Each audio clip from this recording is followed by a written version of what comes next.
Okay, so good morning, everyone. Hopefully, you're able to hear me okay because I'm right by these cars. But the date is December 4th, 2024. The time is about,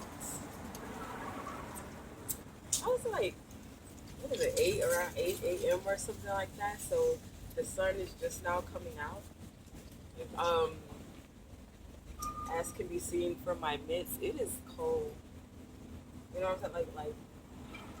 It is really cold. If I were to say the temperature today, right now,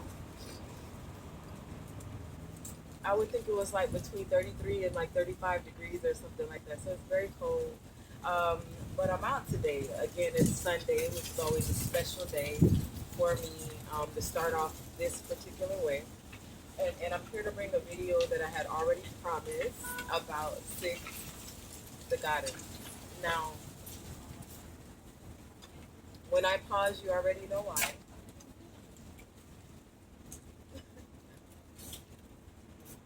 So the video right now itself is a form of a paraphrase of what I wrote. And eventually, I do want to record exactly what I wrote, but in brief, I wanted to kind of get the gist of that in this video. So if I pause and have to process a little bit, it's just me trying to remember the order and um, the original writing I decided to do about this topic about Six the Goddess. So in the beginning of a lot of her videos, she starts it off by saying that she is very sensitive. She's a goddess, and she is very sensitive about her sheep. But one of the things I almost automatically noticed was like how much sensitivity and empathy she indeed lacks. Not just for others, but specifically other black women. And so when you hold others to the stove and such a strict and high standard, um, the standard for you actually becomes even higher. And what I noticed in a lot of her videos, she wouldn't mind to get into other black women's trauma, um, shame, abuse, but an unwillingness, like an absolute reluctance. Even though one video presented the opportunity for her to talk about a situation where she wasn't in the, you know, what was it? It was a video about when a man doesn't want you. And so for her to give an example or at least tell a story of a situation where she dealt with that exact thing, she was able to admit that she's dealt with it, but was not able to talk about it. Leading me to wonder about Six the Goddess and specifically where her insight is coming from,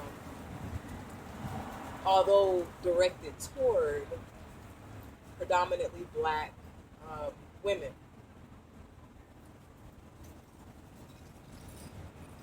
And that was when I realized that Six the Goddess could very well be a caricature and an absolute creation out of the minds of diabolical, abusive men.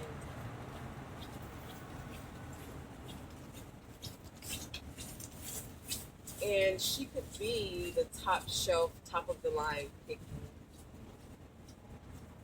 Another thing I would notice some of her videos was mentioning her past of being a Jehovah's Witness. Now, if you know anything about Jehovah's Witness, and if you don't, I encourage you to study and to learn. Once a Jehovah's Witness, always. Once a cult indoctrinate, always. And you might change your cult, so now she serves the cult of man, but you're still an indoctrinate. She talked about feeling comfortability in predominantly patriarchal ruled spaces for having that upbringing. And so, in that sense, you also have to, again, wonder about her teachings and where they will ultimately lead a person, specifically a woman.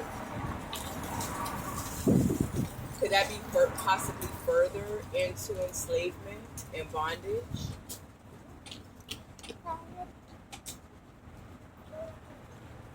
I specifically rewatched a video of hers even yesterday and noted how much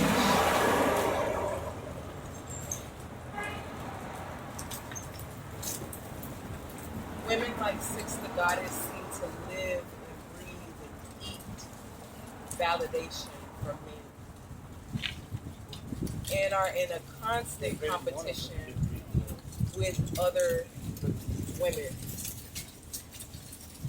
whether in their ideology, perception, or reality. God bless you. They are always thinking from the perspective and space of men. And so they're willing to humiliate,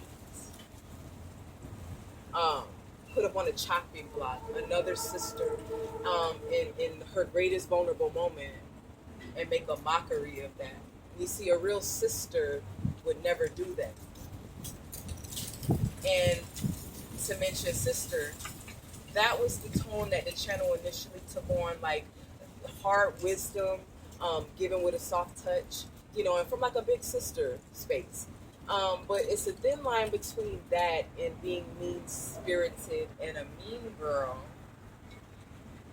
and looking to be pedestalized by these men in which you blindly advocate and betray and trade, or a traitor even to other women for. So it is my firm belief that not only Six the Goddess, D-Naika Dope Discussions, and even at certain moments, Shira 7, are all women that were designed by men, specifically abusive and patriarchal men looking to get women back in line, that each of them have had batteries put into their backs. And they act like that's very disrespectful while I'm recording.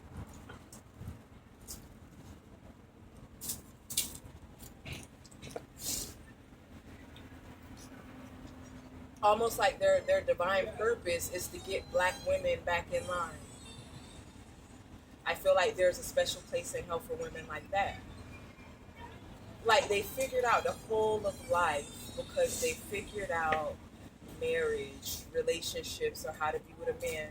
Have it ever dawned on those women that there are some of us that do not have the genuine desire, not even the genuine desire to have a man? But then they probably cannot conceptualize any further than their own aspirations and understanding.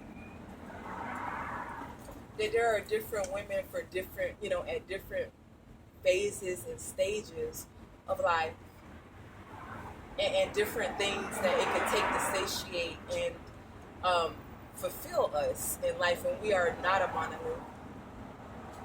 It is so important for me to come back with what I actually wrote, but the gist of it was that, and that you never pedestalize and make a role model of another woman. The only woman I will ever look up to or put above me, and could only be my mother or my very daughter.